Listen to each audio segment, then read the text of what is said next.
Imagine a scenario. You're a rhythm gamer smashing on keyboards for 12 hours a day without a break, or you're a construction worker doing a lot of construction working. Michele, you successfully hit the metal 17 times, so you are now proud owner of this. Carpal tunnel. And all of a sudden, ow, your wrist hurts. What just happened? Well, my friend, this is what we call carpal.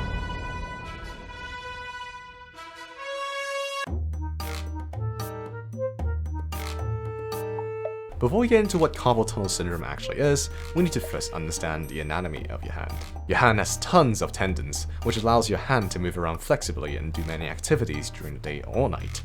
Surrounded by the tendons is your median nerve, which is the nerve that travels up into your hand from your arm, supplying sensations and signals to your tendons. All these structures passes through your wrist, in which is a structure called the carpal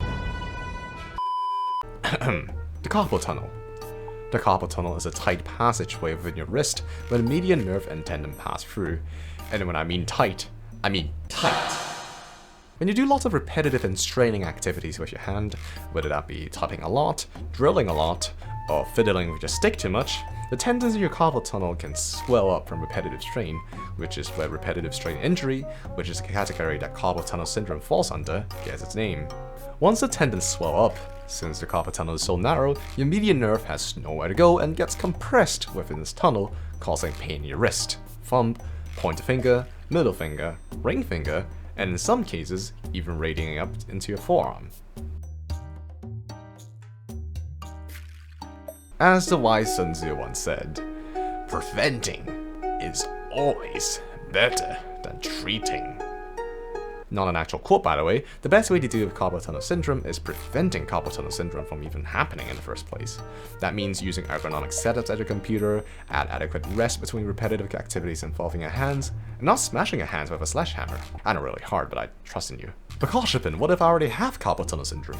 If the symptoms are mild and you do not feel it 24/7 or when your hands are at rest, you can usually treat that at home by simply resting your hands, avoiding activities that may trigger pain in your wrist, and most importantly, adding rests and breaks in your activities such as sports and gaming.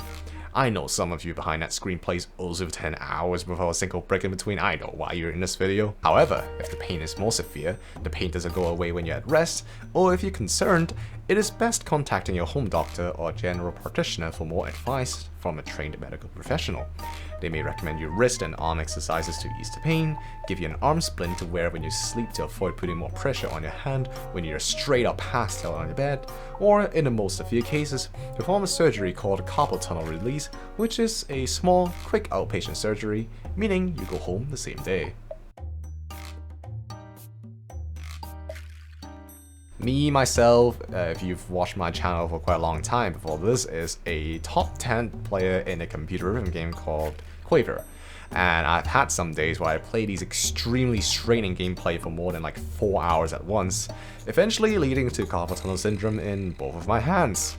Now my hands are feeling numbness and a little bit of pain, and now I'm just resting and avoiding rhythm games, which is the reason why I retired from playing these games competitively. And also the people there are kinda weird.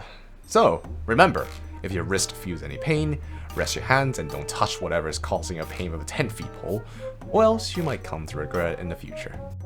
This is Koshepen's Biology Rambling, and I'll see you later when I have more biology stuffs to nerd about on the internet. Bye!